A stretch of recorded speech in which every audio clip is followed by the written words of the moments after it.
Today on Growth Shares, we're going to analyze and see whether Citigroup is a great long-term investment.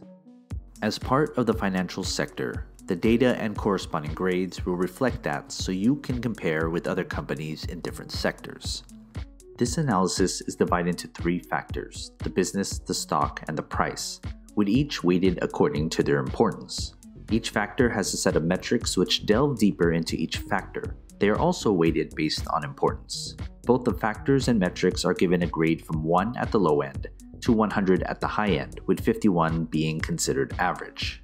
Most companies I'll analyze in this channel will hover around that 51 average, since most companies are indeed average long-term investments.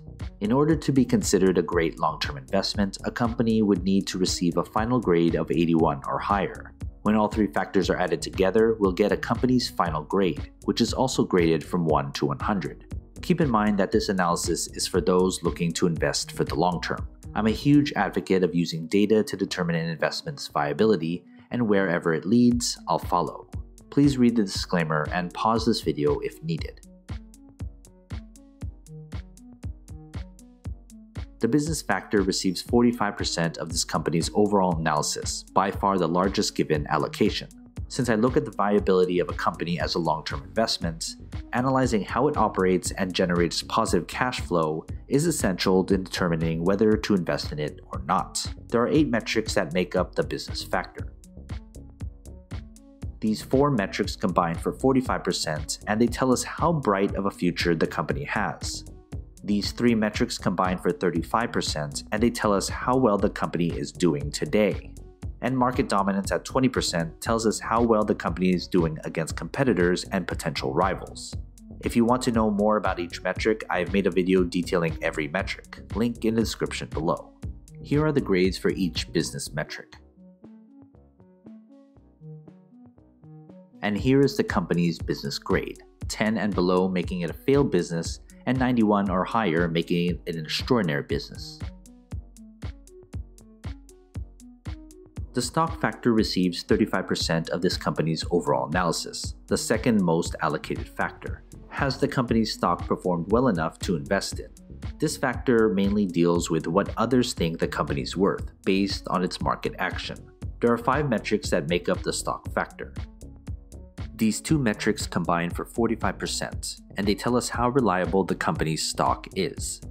These 3 metrics combine for 55%, and they tell us what others think of the company's stock. If you want to know more about each metric, I have made a video detailing every metric, link in the description below.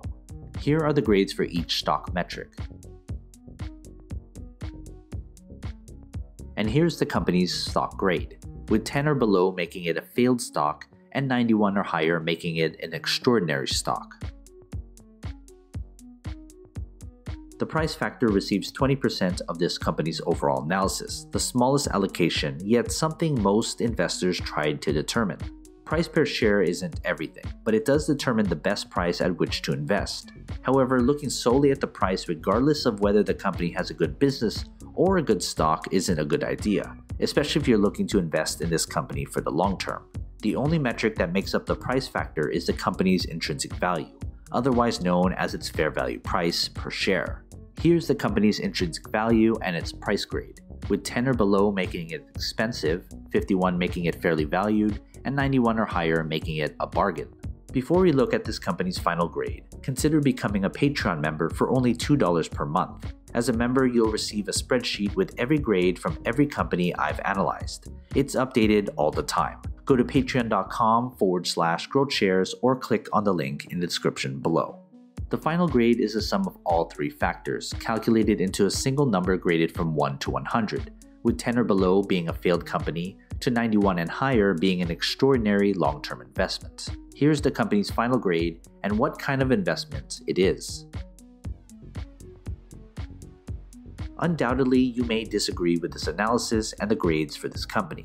Often, owning this stock may give you some bias whether you agree or disagree with this analysis.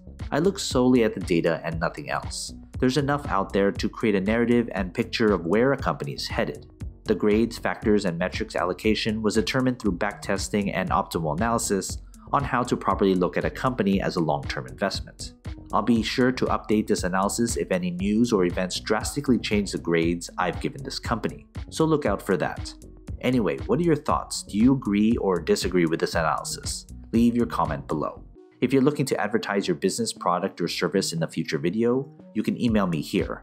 In order to filter out spam, write this phrase as the title of your email. And as always, take care of your money.